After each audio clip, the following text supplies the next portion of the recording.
What's going on, you guys? Let it be known for the record, if you don't know already, this is your first time on the channel. I went to Texas A&M University, very proud of the things I accomplished there, the friends I made, the experiences I had, yada yada yada. But when I heard this news today about the deal that Patrick Mahomes signed, and I don't really know if y'all can see this shirt too tough, but I had to rep the tech. Matter of fact, he made me go and get the tech. You know what I'm saying? Like, 10-year contract extension for $450 million with incentives that can get him up to $503 million. They gave this man $500 million. You understand? They gave bro a Billy Goat, cut it in half and said, "Here, it's yours." You understand what I'm saying? Let's get into it. So it's $500 million pretty much over the 10 years, starting in 2022, because he's still got a couple years left on his rookie deal. 141 of those millions are guaranteed if he gets hurt in any way, shape, or form and can never play again after the year 2022. 141 M's, take it to the bank and deposit that. For whatever reason, if Patrick Mahomes just decides he's not good at football anymore, which is not going to happen, but let's just say he did for whatever reason, and the Chiefs try to trade him, can't do that either. No trade clause, which, is a big sign for me that he really, really loved not only the city, but the organization and the team. Andy Reid being his coach. He really just was like, hey, I want to spend the rest of my career here. Because if you look at it from just a strictly like player aspect, what he could have did, honestly, all jokes aside, is sign a 5-year extension for now. And then that end when he's, I believe, 29 years of age. And then when you're 29 and you're Patrick Mahomes, you can sign another deal for even bigger, assuming that the cap goes up. And just be even, he could have been even more lucrative if you look at it at the cap going up and up and up every year. But he said, you know what, let's just get out the way now. And I think there's a couple reasons why he did that. Number one, I obviously stated that he really just seems to love the Kansas City Chiefs organization.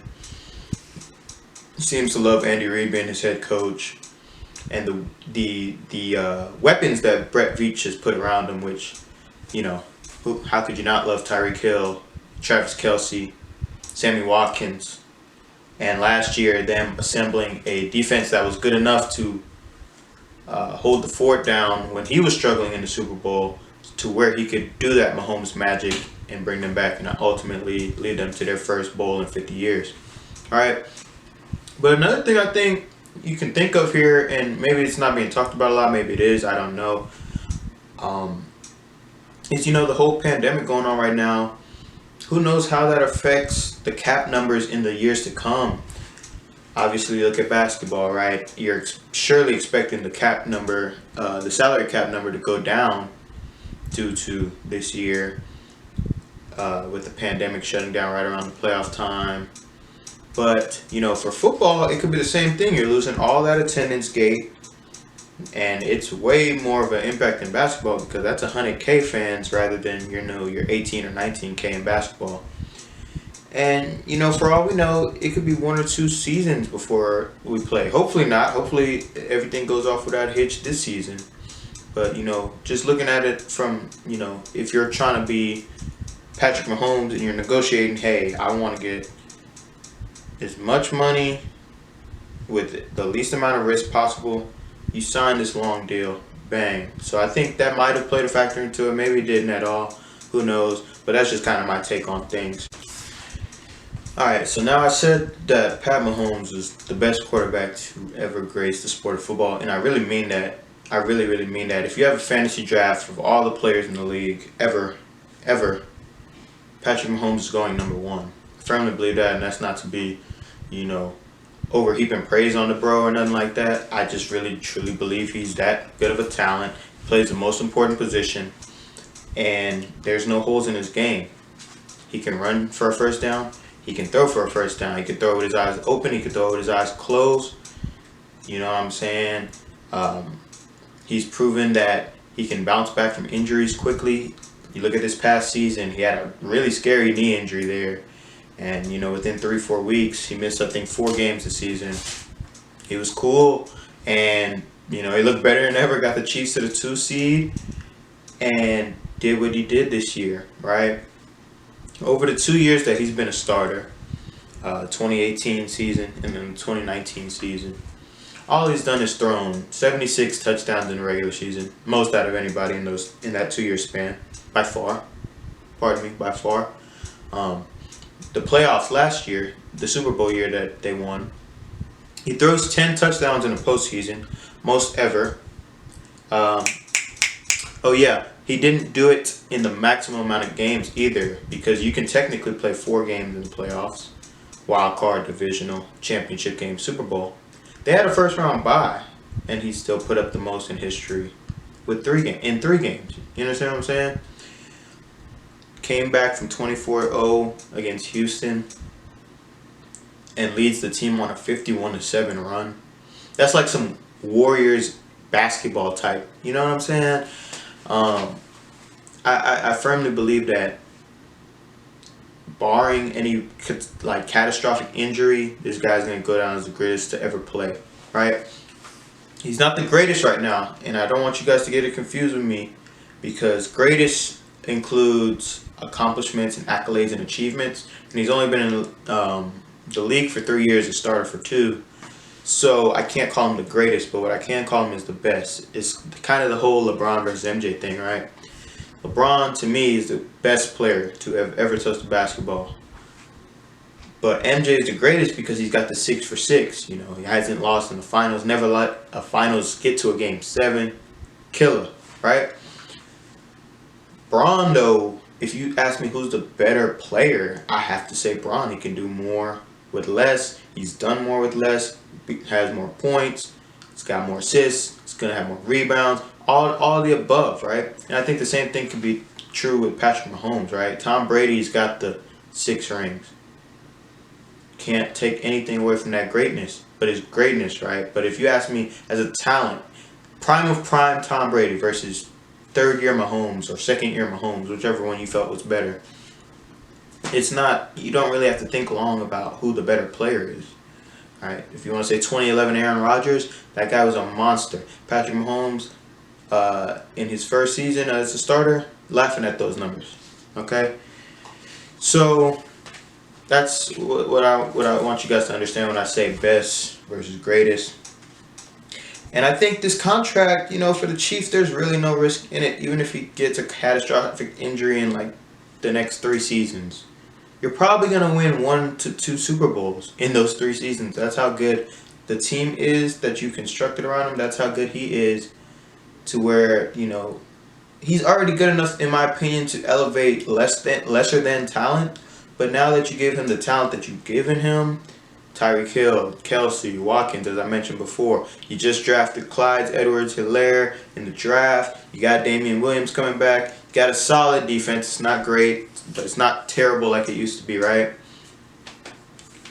It just makes for a guaranteed AFC championship game every year for them, which is one of the incentives in his contract. $1.25 million every time he wins a AFC championship game, and $1.25 million anytime he wins another MVP, right? So he's probably not going to get the full $500 million, but hey, $480 million, I guess. I'll take that any day of the week. Sign me up. And let's just say they win, 2 Super Bowls. The deal is worth it, in my opinion. And that's going on the super duper low end. Nothing really worked out well. They're going to get 2 bowls, considering help to Patrick Mahomes. They're going to get 2. You know what I'm saying? Which will put him over Breeze, which will put him over Rodgers, which will put him over Manning. Those are 3 of arguably anyone's top 6, top 7 quarterbacks.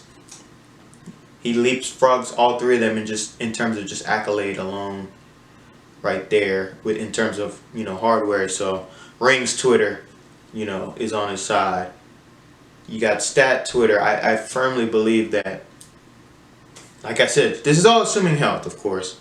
But that guy, 10 years, it's going to break every record possible because it's Patrick Mahomes. He has Andy Reid, who's a guy who's just going to play to the best player's strengths. It's one thing I've always respected about him. He's never too stubborn about his system. It's these are my best players. This is my best player. What can I do to make them better? It's the thing I love about Harbaugh in Baltimore, what he's done for Lamar. Right, Andy Reid is that to another exponent. Other big winners, Chiefs organization, of course. You sign a guy like that, you damn right you do 10 years. They probably would have did 12 to 15 if the NFL would have let them. Right. City of Kansas City. You know, those fans have been starving for a Super Bowl. 50 years. Patrick Mahomes delivers it last season. And by all accounts, I'm expecting him to deliver multiple more to the city. Andy Reid, obviously, last season, he goes from, greatest coach to never win a ring to, hey, when this thing is all said and done, he might have 4 or 5 on him. You know what I'm saying? So that's a big winner there. And, obviously, state of Texas, there's a little thing going on with the Louisiana football, or Georgia football, or California football versus Texas football. We have Patrick Mahomes. We win.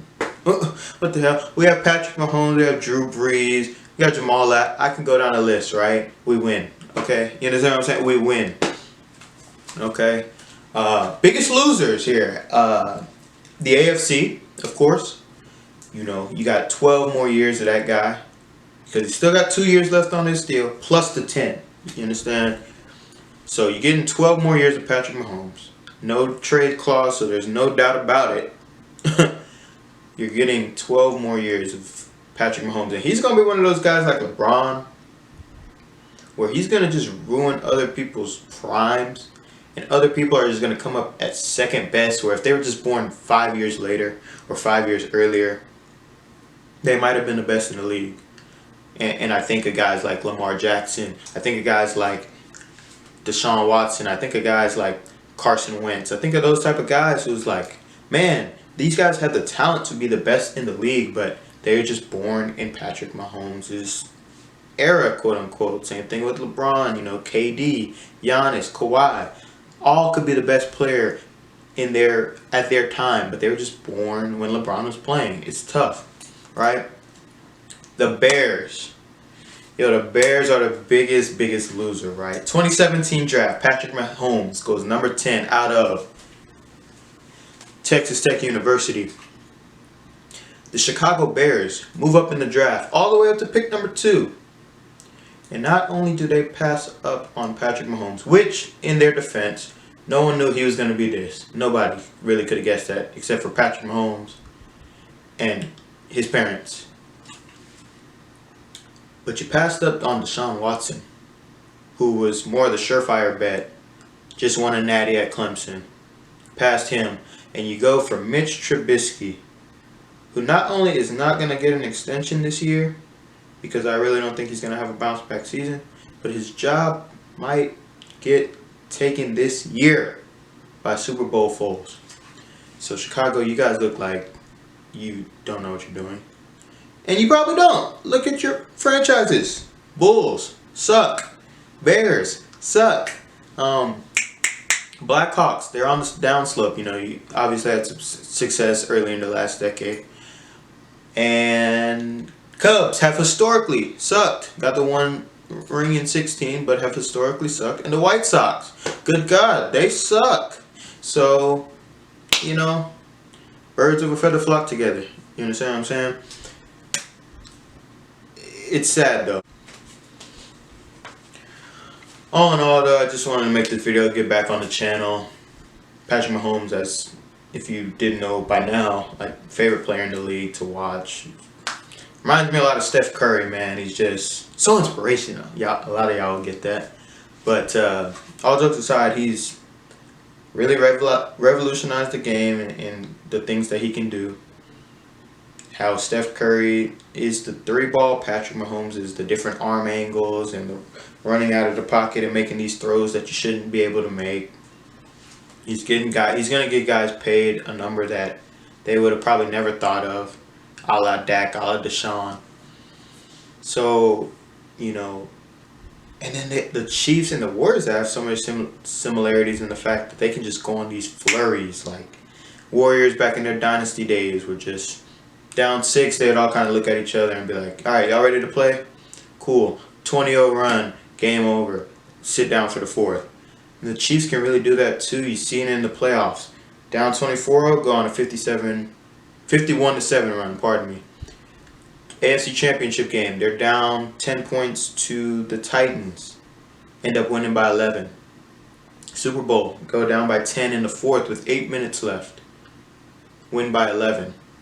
So they're just so explosive, and it all starts with the head of the snake, Patrick Mahomes. Shout out to you, man. Very happy for you and your family. Yada, yada, yada. Continued success, much health, my brother. And thank you guys for watching this video. Y'all go ahead and check out the podcast. We just put a couple episodes out in the last couple weeks. And we'll have some out for you guys this week as well. Thank y'all so much for watching this. Be blessed.